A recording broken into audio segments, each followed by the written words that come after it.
Hey everyone, welcome to Heaps Creative, the podcast where we uncover creative archetypes and find all those beautiful similarities that people who make things share. I'm your host, Tyler Jackson Chappell. This episode was an extremely fun but incredibly nerve-wracking one to make, as my guest Mike Ladd is not only a poet, essayist and reviewer, but he also has plenty of experience on the other side of the mic, as he worked for ABC Radio for nearly 40 years and was the editor of Radio National's Poetica program.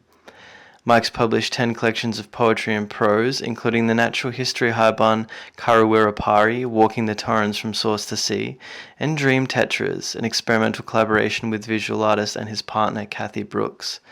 Mike has also just released his new and selected poems, Now Then, just last year, and it is a beautiful book and well worth the read. In this conversation with Mike, we covered everything from his history, his background, all of the different twists and turns his career is taking, and also his process. And through all of those different things, we see so many amazing through lines that have carried him to where he is now. So I hope you all enjoy.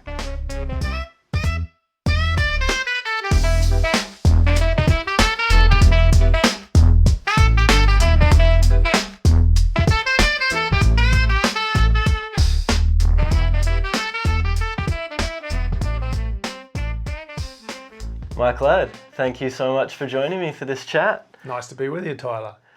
Now we'll jump straight in. You began writing at a very early age. I believe 16 is actually the earliest poem that I've heard of yours. What was the inspiration for starting so young?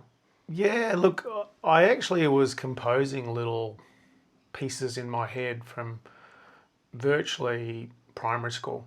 You know, I can remember these little ditties I'd just make up, and I think I'd always been attracted to a certain sort of language that used words in not just a typical conversational way, but used them with a certain sort of structure, musicality. I thought that's not ordinary speech. There's something a bit magic about that, which is what I'd call poetry. And in fact, one of my very, very earliest memories, and I could have only been 3 or 4 years old, was my grandmother bathing me. And she was chanting a little chant, which was, swim, Sam, swim, swim across the dam, swim like a swan. And this was back and forth in the water, swishing. And that sort of imprinted on me, this musicality of repeated sounds and the swishing of the water. And, you know, I had uncles who would recite poetry at Christmas. My parents weren't particularly into poetry, but they were literary people. They had books around. And so, you know, it had always haunted me. And Mum used to write down these little ditties I'd composed from, you know, in primary school. And I started writing poems as a teenager at high school and putting them in the school magazine. I didn't like my high school at all, but I had 3 good friends and we were the school magazine committee, and that was a lot of fun. And I got right into that, and also the school librarian was terrific. Didn't have a great English teacher, but my librarian was really good, and he used to get in books that weren't even on the syllabus. So like Ginsberg's Howl or T.S. Eliot's, you know, A Wasteland. And, you know, those kind of, I found them quite inspiring at a young age. For my 16th birthday, I asked for Robert Frost's collected poems, and I was given that as a present. So Frost was an early influence, early love. And then at 17, somebody told me about Friendly Street, because all of the poets I knew were kind of old dead guys, basically, you know. And so it was a real discovery for me to find that poets are living people in your own community. And Friendly Street was very exciting in those days. You know, it was the gig in town. It's just celebrated its 50th anniversary. And, you know, I was still in high school when I first went, and there were poets like Peter Goldsworthy and John Bray, Kate Llewellyn, you know, Andrew Taylor, and you get visits from Bruce Dorr, you know, even international poets like Mark Strand would pop in, and it was like really fantastic high-level poetry, and you had to kind of, you know, the crowd was friendly, but there was also a bit of heckling. It had a bit of edge in those days, and you could tell if a poem didn't go very well, and it sort of made you come up to a standard and gave you examples. So it was like learning by osmosis too, really. So there were some of my early influences. Yeah, I think there's for especially poets, that aha moment where you realise that there are people still out there doing it and finding that community. Yeah, that was because it can be a lonely business, and you're driven. I think you know, many creative people I know have a certain sort of inner drive to do it. They're not fully comfortable in their skins unless they're making an artwork or composing some music or writing a poem. You know, they feel a little bit out of balance if they're not doing that. So there's that inner drive, but you kind of want to share it somewhere, especially like what is a poem if it's not shared? You know, it's in the bottom drawer. You might like it and you get something from it as a primary thing, but ultimately it's an act of communication. So you want somebody to communicate it with. So things like a reading, a like-minded group of people who are interested in this form, and then you can get feedback. And of course, with Friendly Street, there was the huge thing of an annual reader that you could actually see your poem in print, which was always tremendously exciting when you're beginning to see it first appear in print somewhere. Mm-hmm. So, you know, that was a very important thing. How was your relationship with that feedback at 17 when you're getting these poets who you really respect kind of drawn from the crowd a little bit? Yeah. Well, Peter Goldsworthy still ribs me about a terrible poem I read. It was called Roxanne. It was awful. You know, I was a virgin still, and I was writing this love poem to this mythical woman called Roxanne. And there was like a stony silence after I read it, and you know, I just thought, run off the stage. That went down really badly, and you know, sort of. But then next week I read one that was kind of a bit more humorous and satirical, and people really liked it, and you could tell there was a genuine warmth. So it wasn't that anyone said, "Oh, that's a bad line. That's a terrible." It was more like there was this kind of feeling of feedback that you got, and then you know, and then as you got to know people, you know, like Peter Goldsworthy would share the Penguin European Book of Modern Poets, East European poets, and we both really liked them. And he'd say, "Have you read this guy? Have you read this?" And so we sort of, you know, there was more of an education process going there in swapping ideas and who we liked, and have you read that, and, you know, sharing books around and that kind of thing. And also seeing their work in print in the annual reader and saying, "Oh yeah, I like that," and can see how they built that. So yeah, it was a kind of informal apprenticeship. I think there's like, just being a part of the poetry community, there's a constant swapping of books. I always have a book that belongs to someone else. I'm kind of trying to keep track of the books I've lent out, especially ones that I really like, because that's what you want to show people. But you got to, Yeah, I used to keep lists of what I'd lent to people. No, I don't bother. I figure if it doesn't come back, it's gone out to the universe. Yeah, it's where it's meant to be. Now, sound, obviously, you mentioned, I have it written down, bath time with grandma, so it's obviously, you've mentioned it as a really important point, and it's clicked as being a really important thing, and sound kind of throughout your whole journey has been a really prominent feature. You're in a band kind of around uni age. Mm-hmm. What impact did that have on your poetry, and what kind of vice versa did your poetry have on your career as a musician? Well, that was I got into it through the school magazine, really. After I'd left high school, I just started uni. I was still being a kind of reclusive poet in the backyard. I was reading Dante, as it turns out, in the backyard at Henley Beach Rental one year, and two mates, they were actually younger than me. They came around on their motorbike, Lachlan Cahoon and Jamie West, and they said, we're starting a band. And they knew my writing through the school mag, and they said, we want someone to write lyrics, and we need a singer. And I said, well, I can't sing. I'd never seen myself as a singer. And they said, that's all right, just write the lyrics and you can learn to sing. And so we formed this garage band, and it was called The Lounge. And we entered in those days it was called Triple M, but it's now 3D radio. We entered the Battle of the Bands, and we won a place, and we were sort of punk new wavy sound. This was, like 1980. So it was the punk new wave era, and it was a kind of do-it-yourself era. Jamie was a very good guitarist. We also had Sarah De Pasquale on electric violin. Yeah, wow. And we had a good drummer, Mark Roberts, and there were two singers, me and Mark Senior. We shared the singing, and the bass player sort of taught himself, but he got good.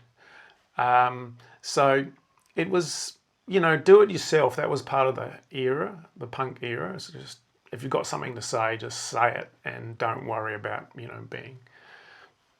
sounding like the Eagles or something, being some proficient musician. You just thrash it out. And it was very exciting, and I realised that poetry has its own music built in on the page. I've always, some people are more or less musical, but I always have quite a bit of internal rhyme going on, and assonance and sound structure. Not too obvious. I don't like that really, bush versey sort of stuff. Some metrical patterns, but I often break away from them as well. But it's got its own music, so that when you just read it with the voice, it works. When you're writing for a band, you have to actually fit a beat and a melodic structure, and you kind of have to edit that way. So I found that I had to cut down quite a lot, pare it right back, and because the music's doing a lot more work. The lyrics doing some of the work, but the music's doing a lot of the work too. So it was probably more a matter of pairing it to fit. What did it give me? It gave me a great love of performing, actually, as again a way of breaking out of a kind of isolation. It's a collaboration. So I found that very rewarding, especially working one-to-one on a new song with the usually it was Jamie. We had this kind of collaboration going on where I'd say, I've got some lyrics for you. And he'd come in and say, I've got a riff for you. And it's like, let's hear it. And then we'd take it from there. So it'd just be the very first bones of something that we could then build a song, and then we'd have all the other parts. It was great fun. It was great fun, that's what I'd say. We had, in those days we kind of lived on the dole, and also on whatever we made from the band in cash at the door. And we did pretty well. We paid the bills for 2 years, lived in a big share house, and did nothing but write songs. I think we wrote about 60 or 70 original songs. We did a few covers. We used to cover the Velvet Underground and a couple of other bands, but mostly we did our own stuff. And we got to be relatively popular. We used to fill the Tivoli Hotel, it was called, on Perry Street. It's not there anymore now. I think it's apartments now. But, we'd get a couple of hundred people filling out the hall, and it was a pretty wild night usually. We did some quite big supports we supported Nick Cave in the birthday party, and we did a big rock against racism gig and a rock against Fraser. It was Malcolm Fraser at Thebarton Town Hall with 1,000 people. That was pretty cool.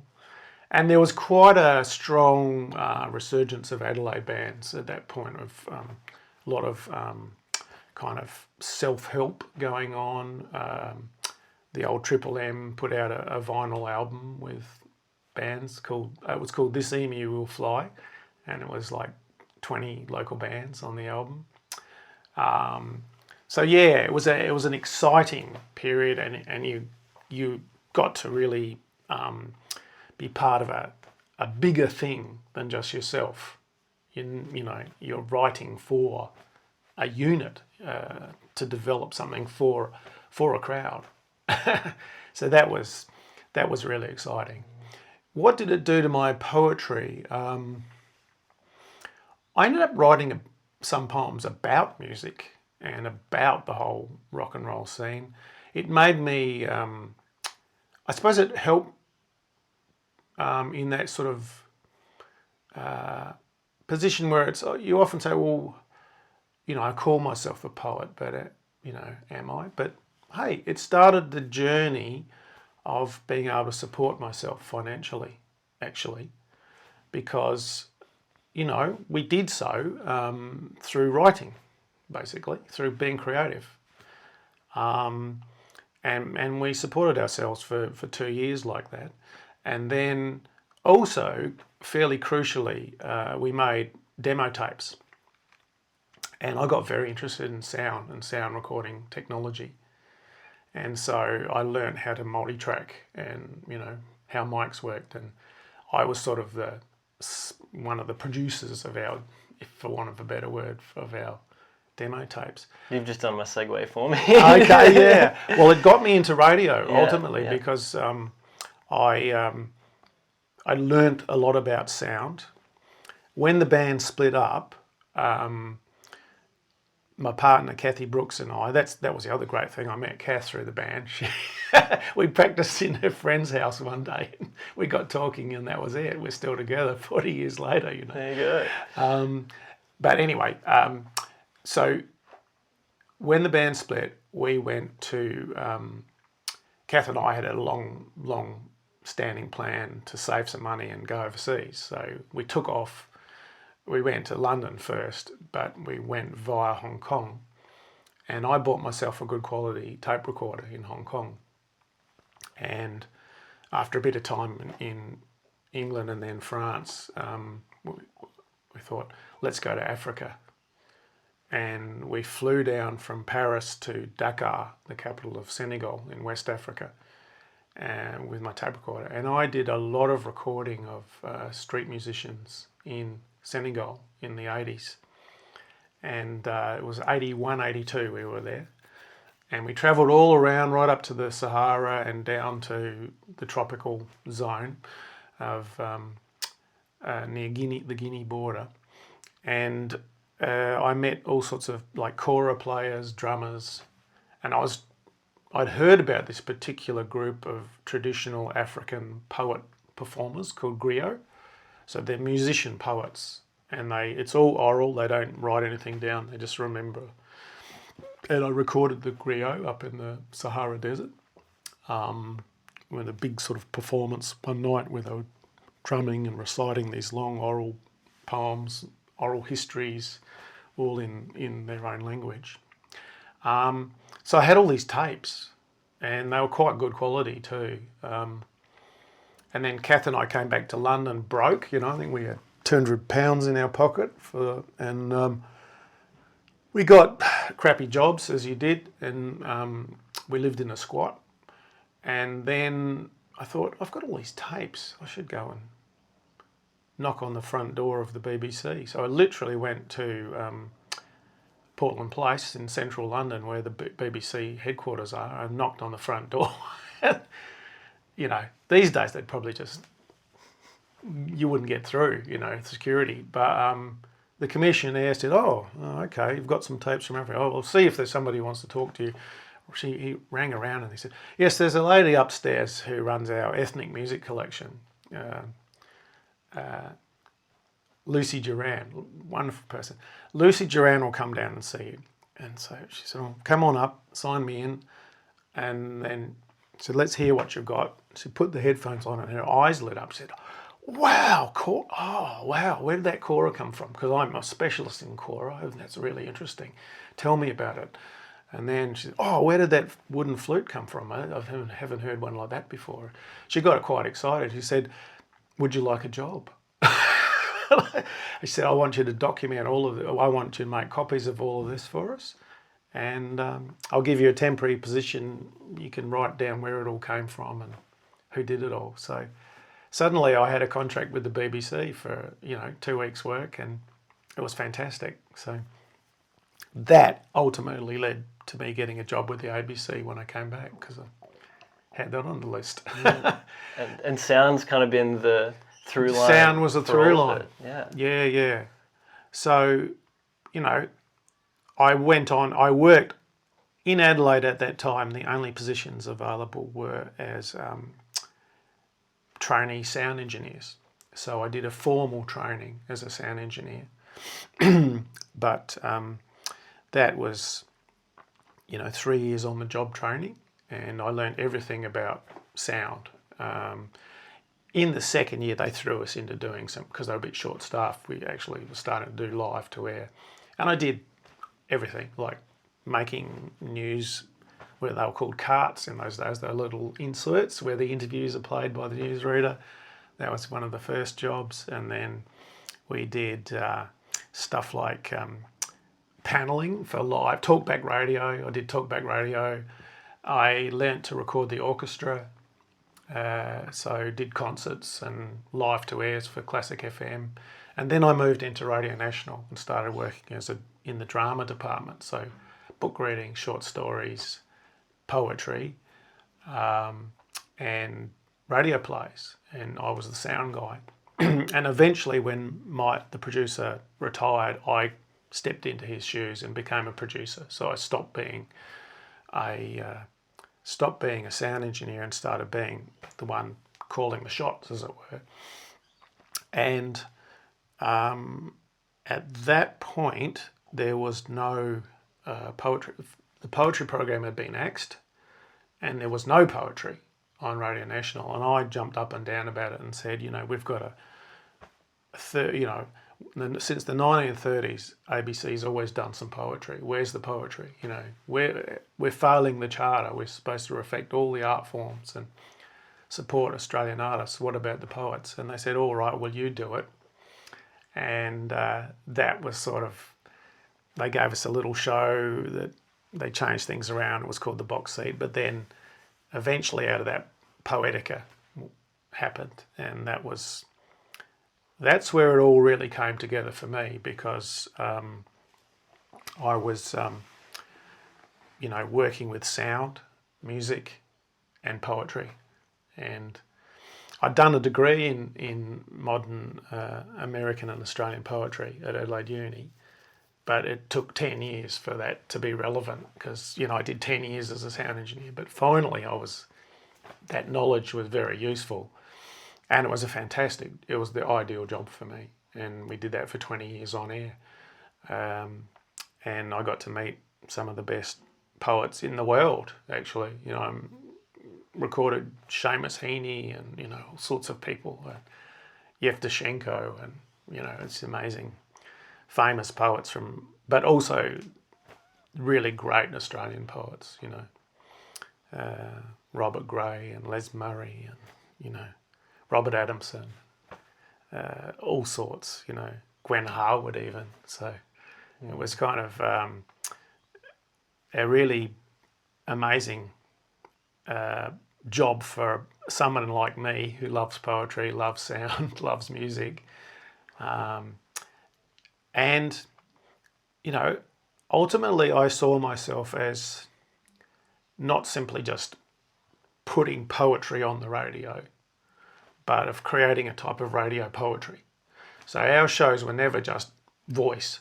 They were always layered with sounds, natural sound, music, sometimes specially composed music. That's something I've noticed listening to them, is like the musical element of something that's very relevant to what the poem is about or the poet's been talking about. Yeah.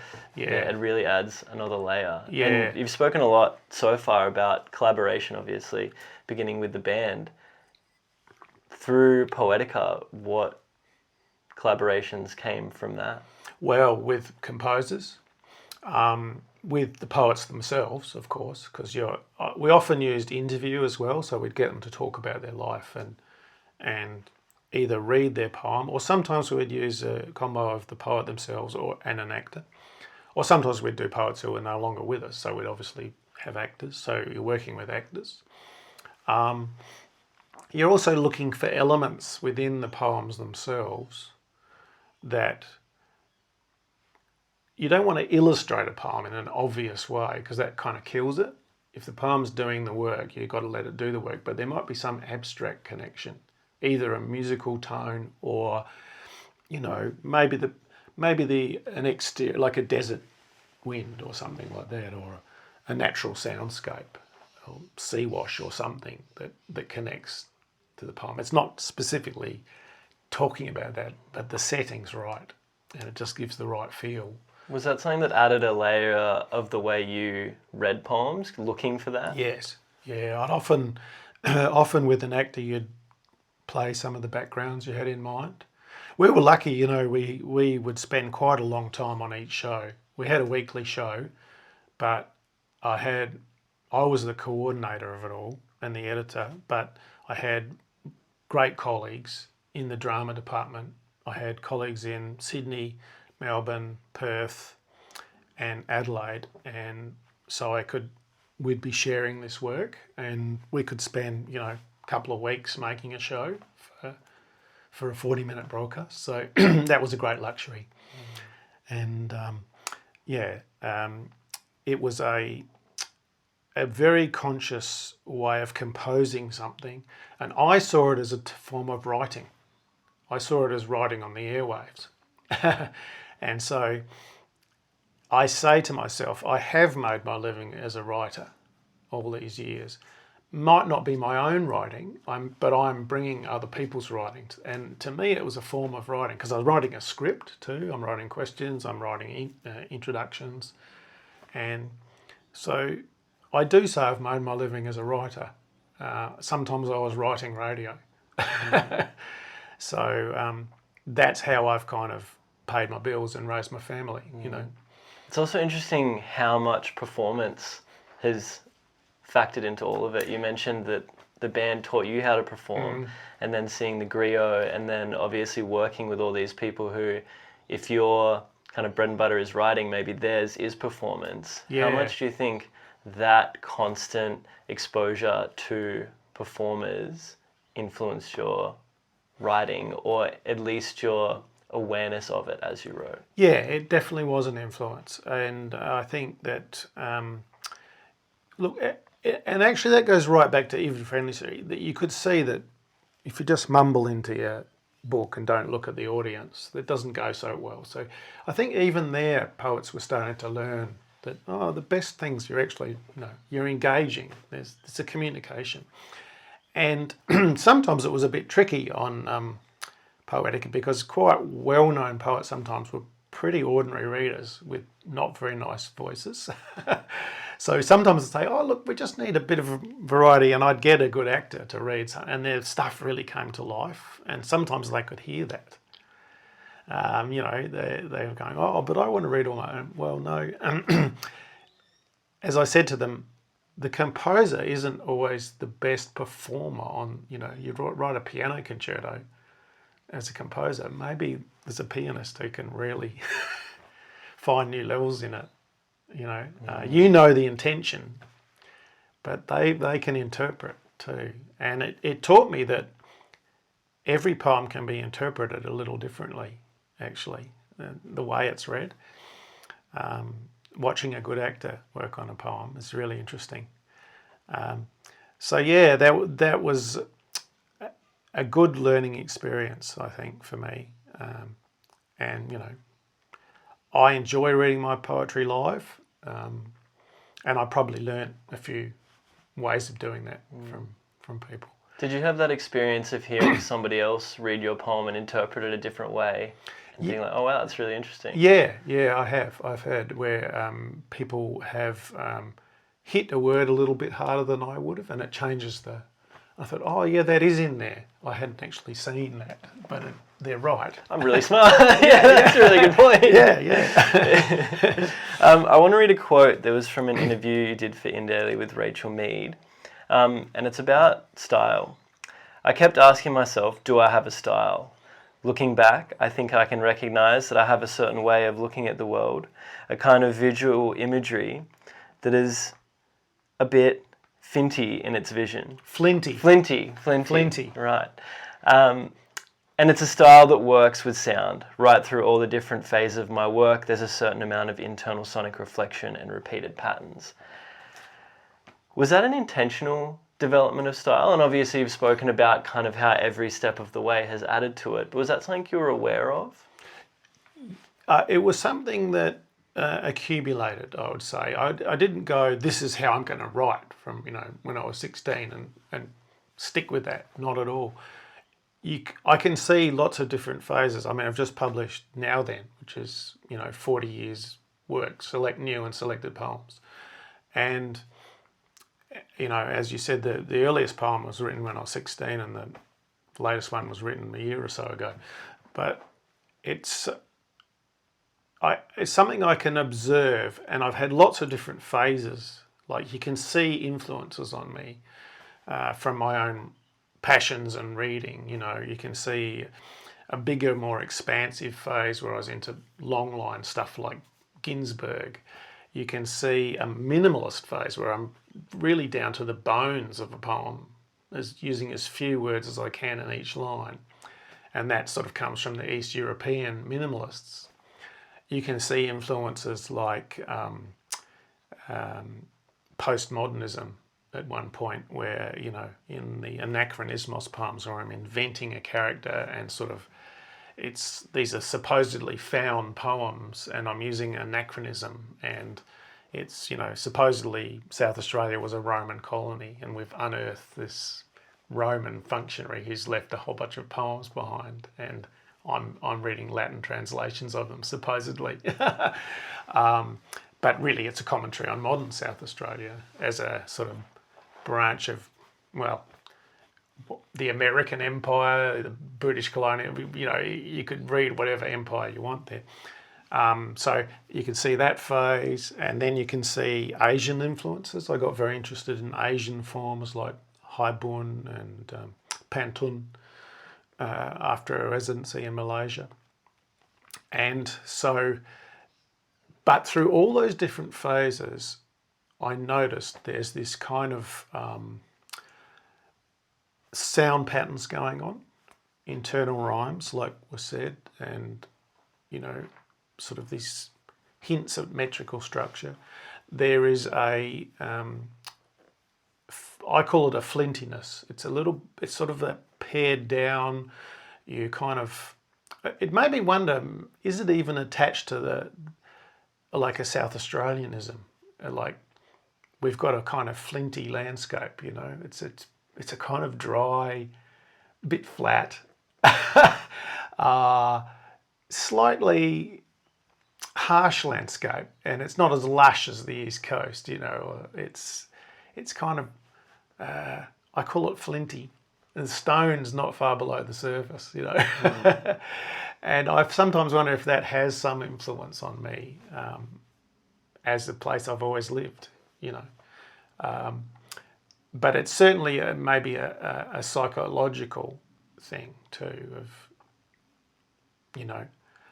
I can be romantic, but I tend to undercut the romantic. And I tend to have a little bit of a kind of a political edge sometimes to even romantic imagery. And the pared downness is a sort of a mix of that, and I would say a natural attraction to the things like Taoist or Zen philosophy of simplifying things. Yeah. Something I really appreciate about your work is it can be, which is such a hard thing to do as a writer. I think it's quite easy to write something heavy and then have a joke punchline at the end, but that has the potential to really undercut it. And something you do really well is you can be talking about something quite light and then the last few lines hit you with something really heavy, and that has a totally different impact as a reader, and it's like, oh wow, like they've just got me totally thinking about this thing that wasn't planning on thinking about, which I think is a very cool part of your writing and very, very difficult to do.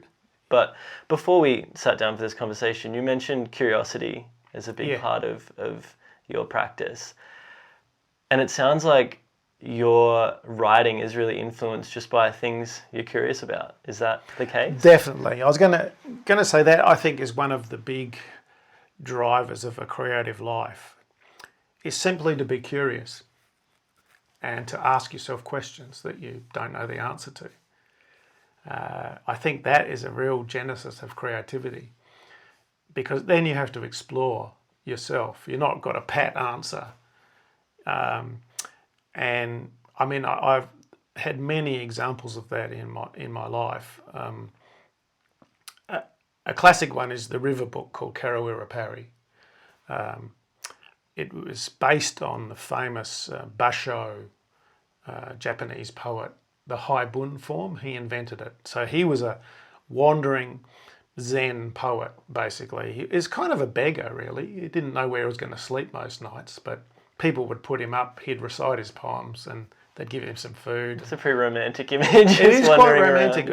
And I mean, he had arranged things where friends would ask, and he'd be, looked after, but quite often he'd end up sleeping in a horse stable somewhere, and his poems would be about, spending all night scratching fleas and having the horse piss next to his head, So he was quite inspirational. He was in a way a bit like Kerouac, it was on the road, but it was Japan in the 17th century, on foot, wandering around, and he would write what he saw of the day in a kind of travel journal, and then have these little haiku in between, sort of condensing thoughts about what he'd come across on the road. And so it was a method of discovery as well as I think he just enjoyed travelling and meeting whoever he met on the road. And so I thought I'd love to do that myself. I love the form.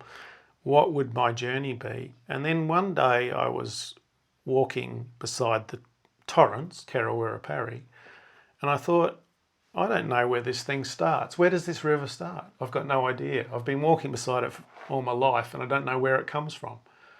And I thought, well, that's my question. I was curious. Where does it come from? So I'll find out and I'll go to that place, and then I'll walk it all the way back to the sea. And that'll be my journey. And initially it took me about 5 days to walk it. It's about 85 k's, winds around. Some of it's quite tricky to walk literally beside because it's gorges and blackberries and, But I managed to walk pretty much all of it by as close as I could. And stayed in, caravan parks and B&Bs on the way. No horse stables? No horse stables, no. Pretty dodgy caravan park. So it still might have had the horse next I had mosquitoes buzzing around me, that's for sure. But I didn't have any real dangers apart from, an angry farmer or two saying, what are you doing? Or a farm dog or an electric fence. Other than that, it was pretty smooth sailing. But then my friend at the Adelaide Review, who was running the Adelaide Review at the time, Lachlan Cahoon, heard about this, and he said, "Oh, I'll serialise that. I'll publish that." You. And so I ended up going back and redoing it because he wanted photos. So my partner, Cathy Brooks, artist, done all my book covers. She's also a good photographer. She came along with me, and we documented did it all again, but we took much longer, and because he wanted 1,000 words, and I don't know that he realised I was going to take 16 months, because it was it came out monthly, these articles, because I just kept finding more detail, and as it was published in the Adelaide Review, I would get feedback from readers too, saying, "Oh, you missed that thing," or "Next week, keep an eye out for this thing. This used to be an old orphanage." that old stone building by the river used to have this happening in it. So you'd get this sort of community interest as well. And I did lots of research, on the history of the river. But it's just another version of that, getting feedback as you're reading. Yeah, it is. And, it was, it all came from that question, that curiosity of where does this thing come from? And it led on to then the book being gathered from the serialised articles and coming out as a book with Wakefield Press with the photos. Simple things like that, I think, are simple questions that you don't know the answer to are a key to creativity. Another thing is, I reckon, should we talk about this now? Like some keys? Yeah, we can go wherever you, is that wherever cool you with want you? to, yeah. Yeah, I would say, collaborations, and we have talked about that a bit. I mean, I've had some very interesting collaborations with other art forms too. So writing poetry doesn't have to be a solo activity. And the band's an example of that. Working with Cathy Brooks is like we did a whole series of, it was called Signs of Life in Bowen Street, and you can still see them they're inside the central bus station on the wall as you come in. But initially they were all in the street, which was putting concrete poems on street signs. So instead of like a give way sign, it'd say give way more, give way more. Or there'd be, and I commissioned a whole lot of other local poets, like I think there was about a dozen local poets, to come up with something that would fit on a one-way sign or a no parking sign or one of those. And instead of saying boring stuff like that, it'd have a little poem on it. And they were all installed in Bowen Street in this sort of forest of street signs. They redeveloped Bowen Street, so they're now sitting just the actual signs pinned to the wall in the bus station. But, that was an example of a community collaboration, but a collaboration with a visual artist. So Kath was designing all of those things. A book called Dream Tetras, which was experimental essays. And that was generated from a dream, an initial dream, where I had this sort of 4-step process where I had to remember a key phrase from a dream and then write down what happened in the dream, then notice anything in real life the next day that connected, and then Google the dream phrase. So it was an essay form, but it totally driven by the unconscious. And there's no fakes in there, though. I had to remember a key phrase from a dream. Which is very impressive. Like reading it, some of them are a bit unhinged, so I'm sure the Google searches. Yeah, well, you can't censor yourself in a dream. Yeah. They're a bit alarming, some of them. There's violence in there, there's sexuality in there, there's all the stuff that your unconscious throws up. Some of them are funny, I think. They're quite hilarious. Some of them are quite sad. Yeah, definitely. And very honest. Yeah, that's right. You can't hide, actually. I got quite good. I had a pad beside the bed, so as soon as I woke up, I could write it down. Otherwise, I could lose it. But I got quite good at remembering them in the end. You can almost train your brain to do that when you're trying. And then after I produced a whole batch of these, took a while because like I said, I had to wait for a dream like that. I had a selection of them. Kath read them and really enjoyed them and said, I want to do something with these. So she then developed a visual interpretation, not literal illustration, but her interpretation of what was going on in that essay. So would she go off the essay or just the title, just the off the text whole essay that came to you? Okay. She had the whole thing, and then that took her quite a while to do them. So I can't remember. There's something like, is it 21 of them or something like that? I think there's 21 or so of these essays, and then her images, and then we exhibited those images at Prospect Gallery in full-size digital images, and then printed them as a book too. So there's another example of collaboration. It's a way of motivating you as well and going beyond yourself again, and it's just fun. And that's another key thing: having fun. Just have fun. Yeah, I think if you're enjoying it, it's highly likely someone else will at some point. I think I don't get up and write as a duty. I want to actually explore things that are exciting to me, because that's your first reward. Whatever happens after that, it's sort of it's out of your hands sometimes a little bit as to how the public will take it, or whether something takes off or someone publishes it, whatever. I find that happens a lot, where you write a poem, you're like, oh, it's not that great, and they're the ones people love, and then you have another one you're really excited about, and you think this is genius, and nobody wants it. Yeah, that's right. What's wrong with them all?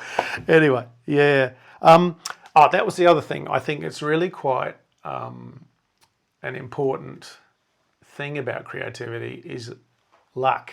Lucky finds, I call it. I wanted to ask about that, because you mentioned it. I was curious what you were talking about. Yeah. Like, are you talking about the dreams or the Latin scrolls that come up and you need to translate them? Yeah, it's about random finds. It's about not necessarily searching, but finding. That Picasso talks about that. He says, I don't search, I find. And that's happened to me many times on my journey as a writer, that there's something happened. Here's a classic example of it. My daughter lives in the Blue Mountains and just had a little granddaughter, so I'm often going up there to see her. And I often stay at this house where the job is to help. I get a mate's rates on this place, but part of the job is to look after this lotus pond. So they've got this lotus pond, and I've been going in all seasons. So I've just written a sequence called A Year Beside a Lotus Pond, because of the luck of just, there's a lotus pond here. So I've been observing it in summer, spring, autumn, winter, and just writing about it in sort of little haiku form. So there's a lucky find.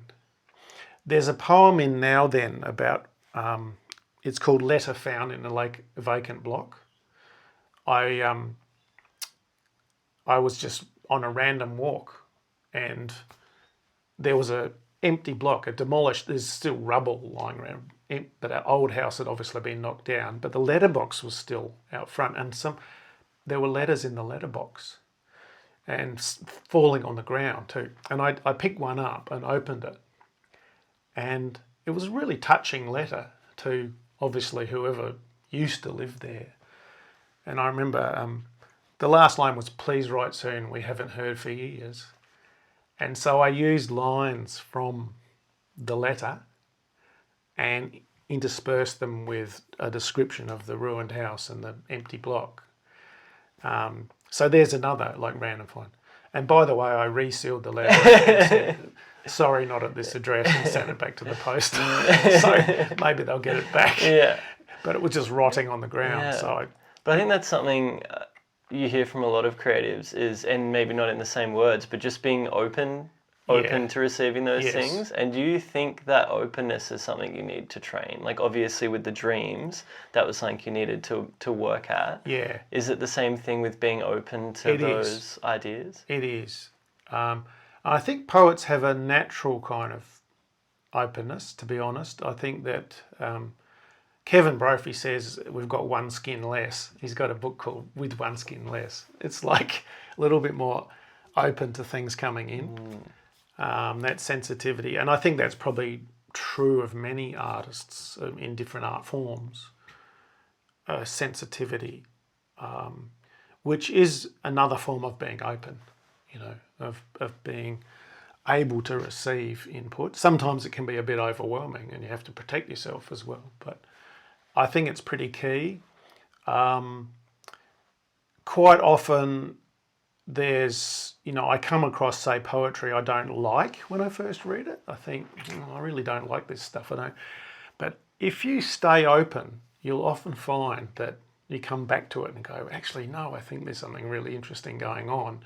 And it's more that I have to expand myself a bit rather than dismiss something, you know. I think it's really some of the best experiences for me are saying yes, not no.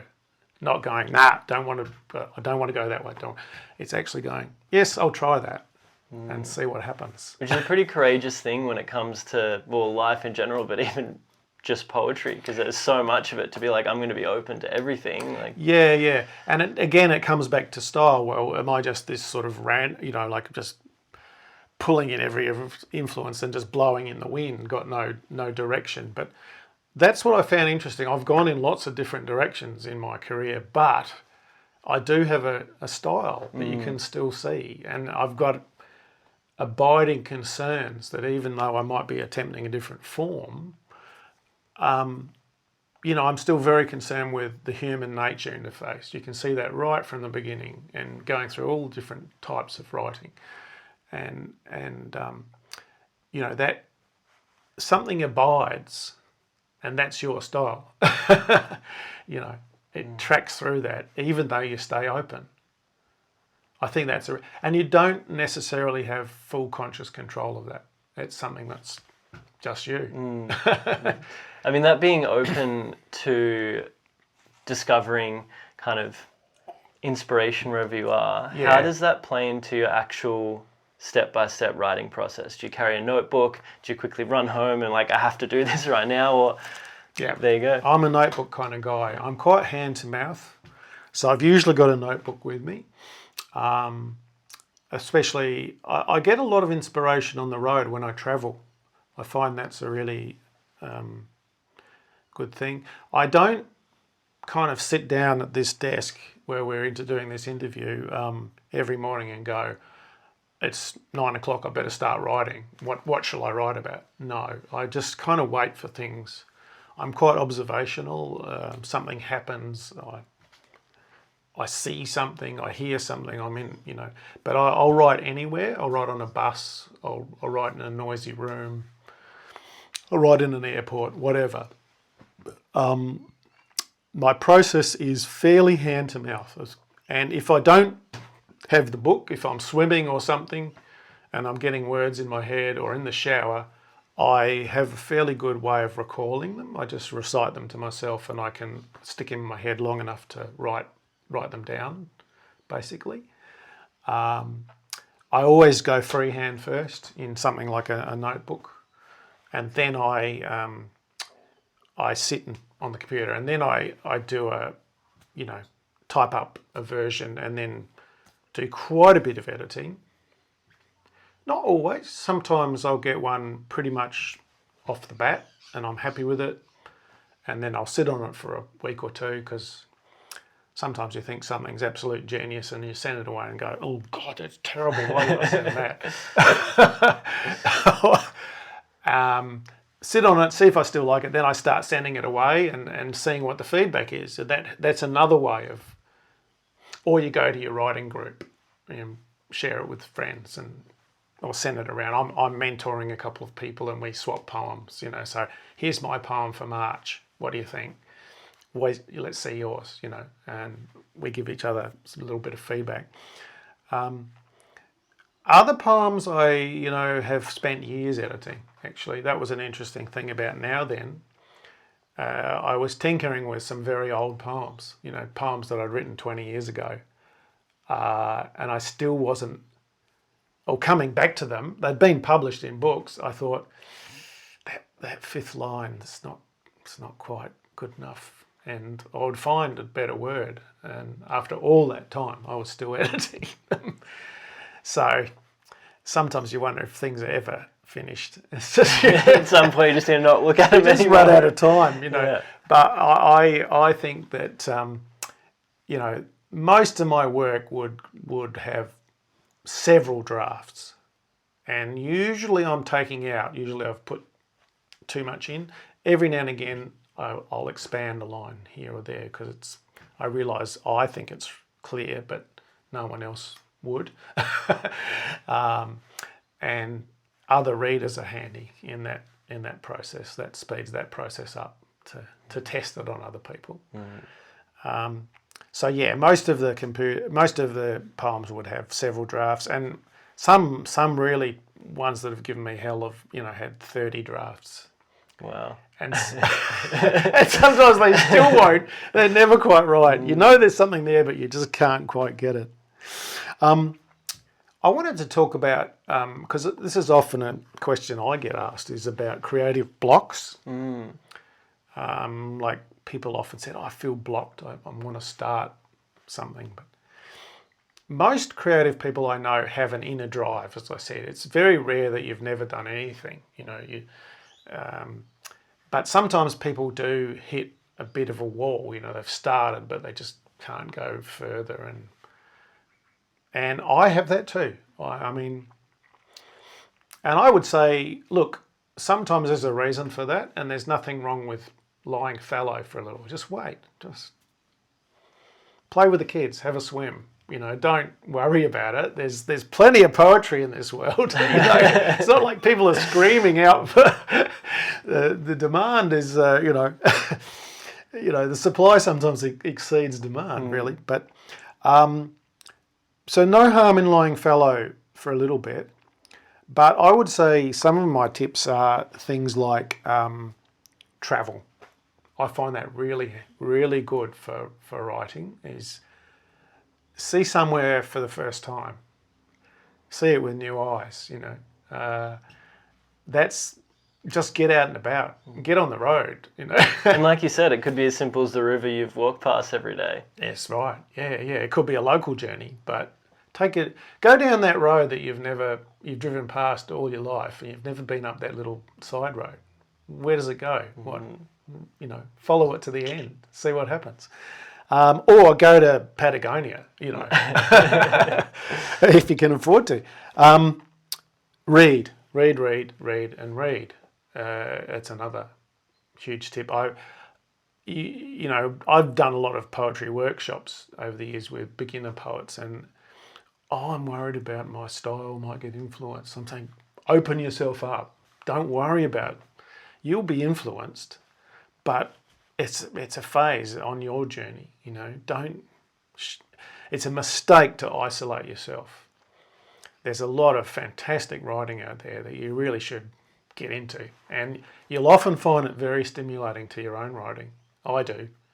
If I'm a little bit stuck, I might pull down one of my favourites, like Wisława Szymborska, the great Polish poet, or Nazim Hikmet, the Turkish poet, or even go back to my really old favourites like Robert Frost and just randomly dip into his collected poems.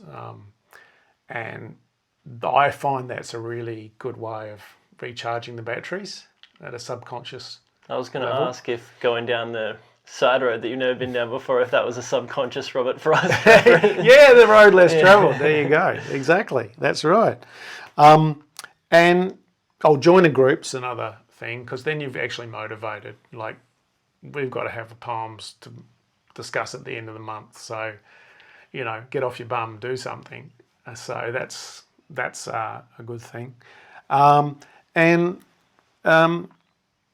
other art forms. That's something that works for me. I don't know about everyone, but sometimes just a trip to the State Art Gallery, walking around looking at some paintings, will actually get my poetry going again, because I don't know, there's something about their process of creating something that can trigger your process of creating something. So I find, or going to a great concert, music, that's somehow there's some alchemy going on there that stimulates your own work at a deep level, So sometimes my inspirations are non-verbal, that, dance, painting, music. Yeah. So they are some of my tips. Great, thank you. I'm sure people get a lot out of those. Okay. I want to take a bit of a left turn as kind of more advice for people out there listening, curious to not necessarily follow in your footsteps, but a similar kind of path. On the business side of things, what is your experience, because obviously you've published a lot of work, What has been your experience working with different publishers? And is there a big difference, one publisher to another? Look, I've only ever really published one book that made any money, which was the River book. I've been a poet, so you really can't expect to pay your bills from being a poet, you know. In a good year, I'll make about $6,000 from poetry. That's a good year. Often it's less. My experience with particularly Wakefield, who's been my publisher for the last 4 books, is do a lovely book, but don't expect a big royalty check. In fact, quite often I get paid in books, which I then sell 1-to-1, and that makes a little earner when I do a reading and someone wants a book. So, you know, it's not a big money spinner. You need some other kind of source of income if you want to be a poet. Novelists can make a living if they're lucky. Again, it's pretty tough. There's plenty of novels out there that don't make anything. Journalism. I did a lot of different sorts of writings. I wrote reviews. I did workshops. I taught part-time in professional writing course at TAFE.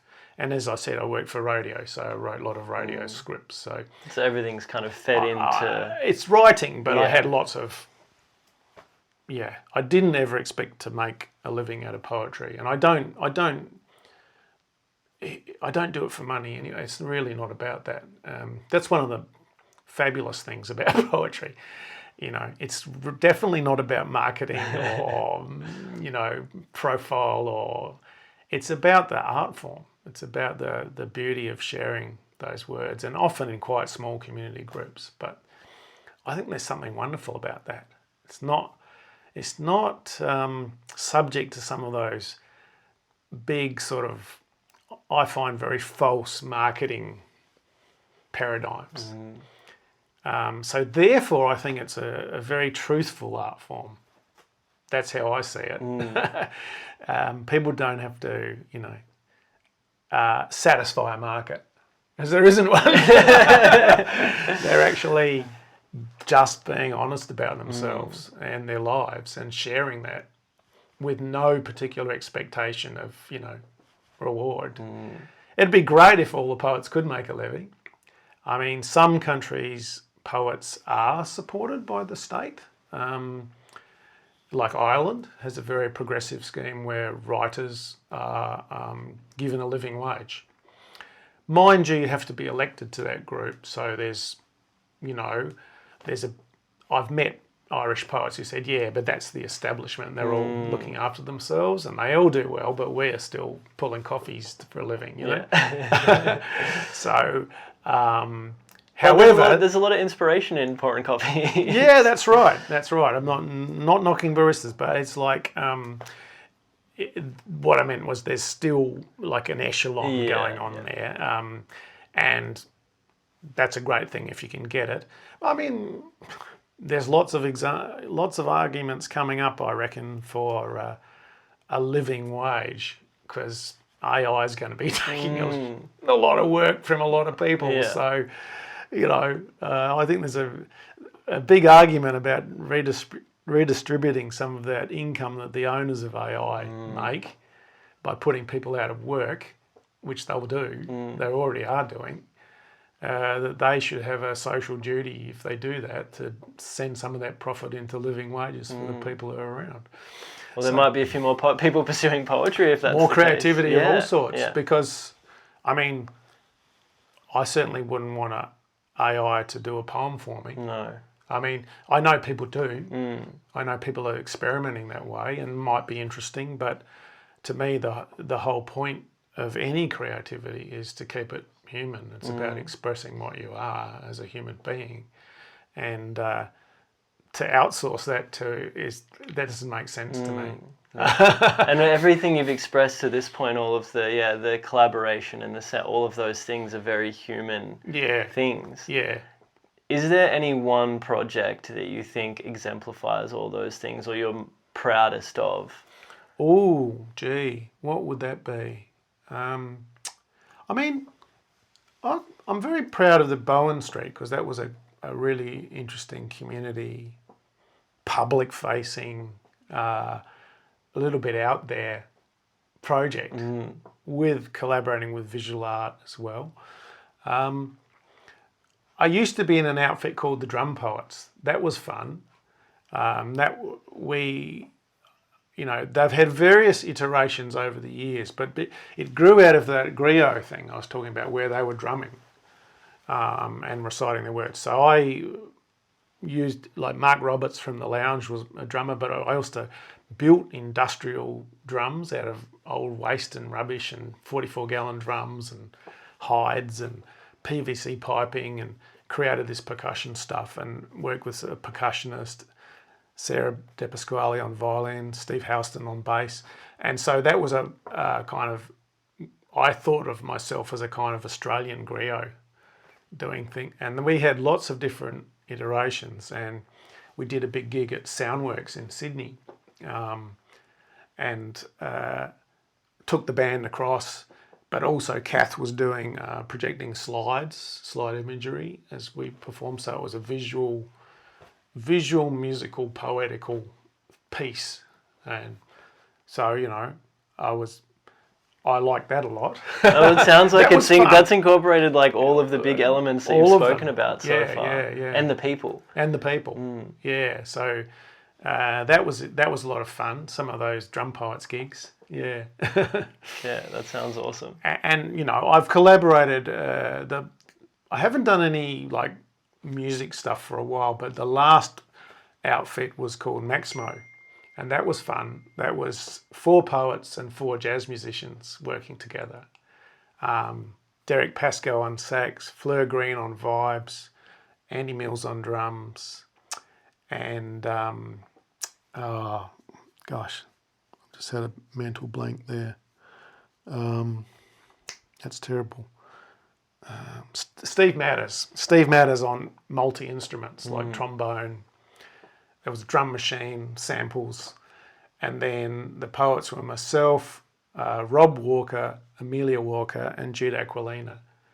And we had to remember our words, like no reading. It was like, and that was a lot of fun.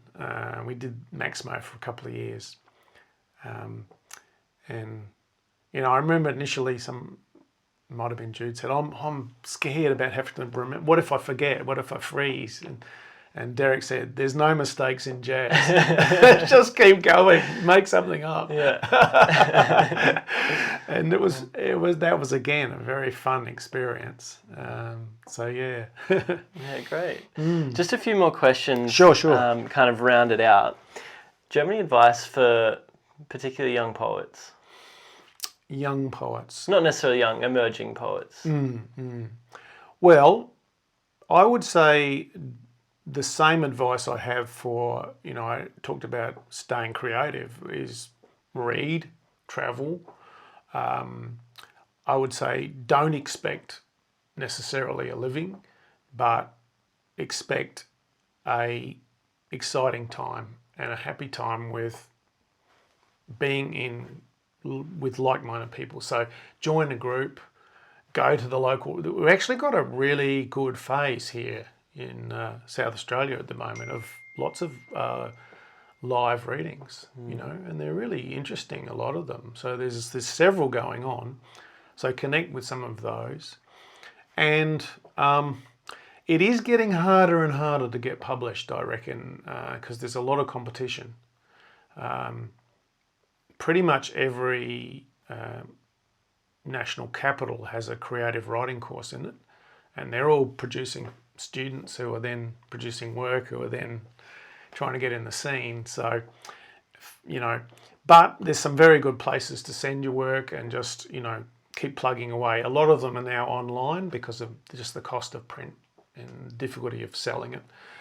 But, there's some terrific online sites, like Cordite's a terrific one, I think, because they rotate the editors, and they publish about 100 poems each issue, and they're dedicated to poetry. So that's a great place to look out for.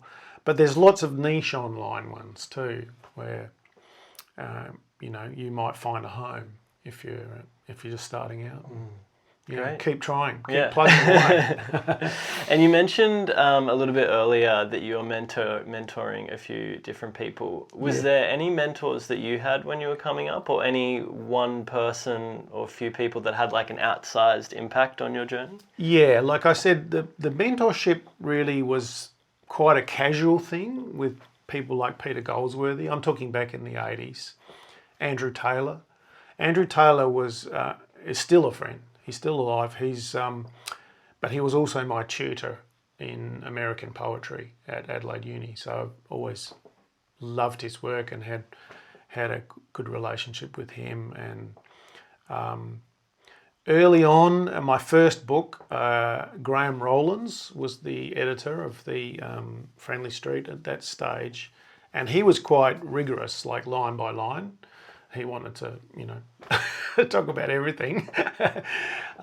So John Griffin, who's no longer with us, was a friend, because we had a writing group called The Hot Seat, which was Peter Goldsworthy, John Griffin, myself, Peter McFarlane. We used to meet at the old Left Bank Cafe and once a month and workshop. Someone was in the hot seat every month. So everyone would focus on what you'd brought and give feedback just for you. So you were in the hot seat, and then it was someone else's turn. So, and then recently, I would say, even though I've given a lot of workshops, I occasionally go to one. You can still learn something.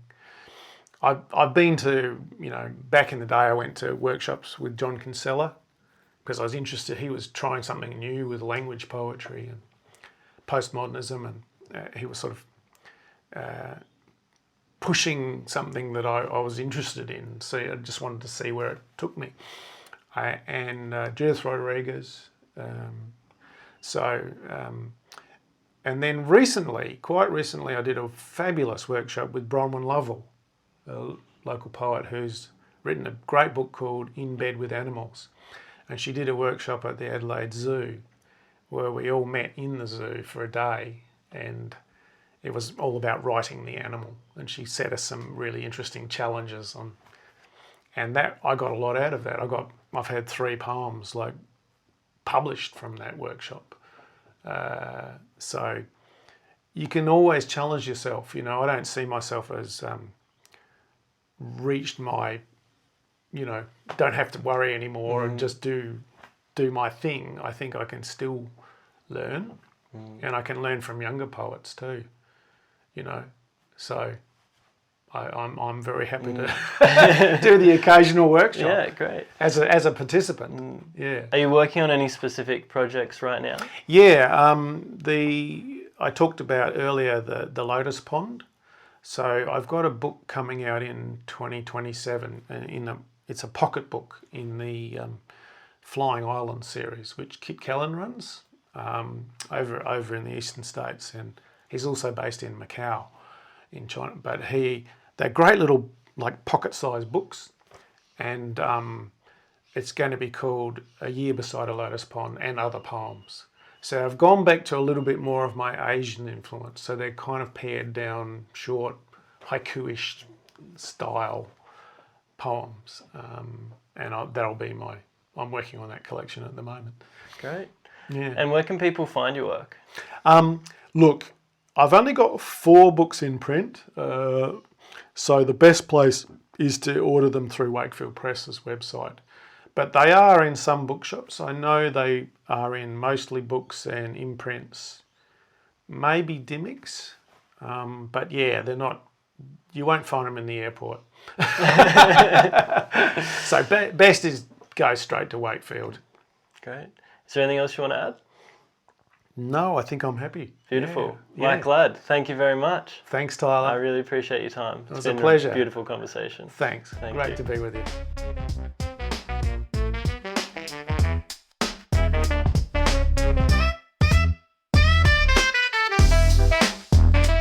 Thanks so much for tuning in to the Heaps Creative Podcast, and thank you so much for all the support over our first few episodes.